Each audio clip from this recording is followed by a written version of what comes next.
Nathan, thanks so much for making time to be with us today. Tell us a little bit about the Department of Education, how you've managed to get modular buildings into your program. Yeah, well, I guess modular buildings has been something that's been on probably the horizon probably for the last 5 or 10 years or so. Typically we've had quite a strong program, I guess, for the traditional transportable type with dealing with emergency accommodation and the like. But as we've seen the technology increase and the manufacturing ability increase as well, and particularly some of the lessons learnt we had out of the Victorian Department for Education within it, we felt it was approximately about 4 years ago that was an opportunity for us to do a similar modular program within our schools.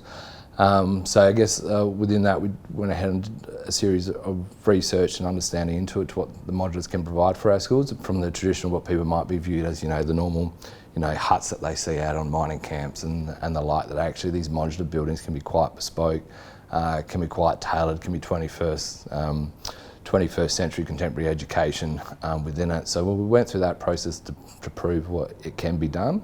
And then from that we found we had great success with it, as far as from reducing our impact on our environment, both throughout the build phase but also through the minimisation of our use of our wastage as well, and able to, design out particular components that would typically resolve in a high amount of waste. Has found it an overall much more efficient process, and our schools, once we've got their first trial buildings underway, really supported us on it going forward, which has proven to be quite successful.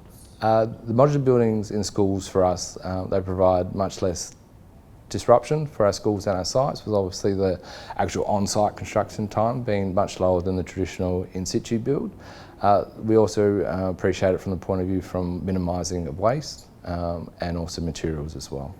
And how do you manage to develop partnerships arrangements with suppliers within a procurement process? Within this procurement process, we originally engaged an expert modular company to help us and assist us throughout it. Then from that, they went ahead with ourselves and worked with the local modular providers here to get an understanding of the capability that they had and necessary investment they needed, but also to help them guide them through the process, and more importantly, what we were after as well, and how they might need to adjust their methodologies to suit the type of modulars that were required for our schools.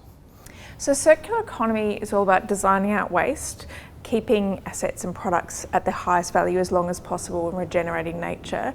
How can modular buildings help fit into this? I guess the way we see with the way our modulars are designed as well, they can still be picked up and moved.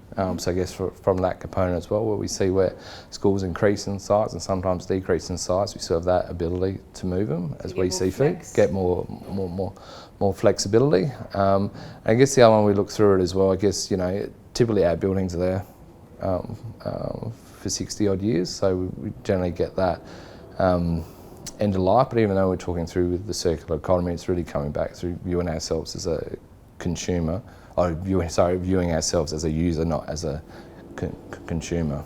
Nathan, what advice do you have for other people in procurement trying to get circularity into what they're doing? Yeah, first thing is understanding your supply chain and your market. If you have that in-house and you got it, that's great. If you don't, you need to find it first. The second one is your team members. You need to have the right team members in place, and that's just where you just need to have a fair and honest assessment of your team. And then thirdly, it's around knowing your outcomes. So you really got to have your outcomes, they've got to be understood by all. They have to be achievable as well.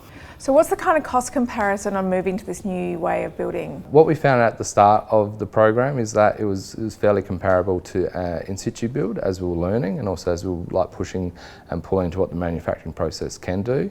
Once we understood that and the push and pull within that, we found a reduction in our cost for our square metre rate. That's a fantastic outcome in itself, isn't it? Are there any key lessons learned or important tips that you'd like to share with people working in the circular procurement space? The bit I get a little bit excited with going forward, and I guess what we've seen over the last 4 or 5 years with net zero, ESG, there's some real strong stuff in the circular economy. This is all working really nicely together. That hopefully in time when we are actually undertaking our tender assessments and going through that process, that the environment component actually becomes a large weighting within it to how that product or that service is ultimately going to impact the environment going forward. Nathan, thanks so much for taking time to talk to us today about the department's actions in getting modular construction into our schools and the benefits that has in a circular economy as well. I'm sure you guys learned as much as me from that video, and I hope you get time to look at some of the others as well. Thanks. Thank you.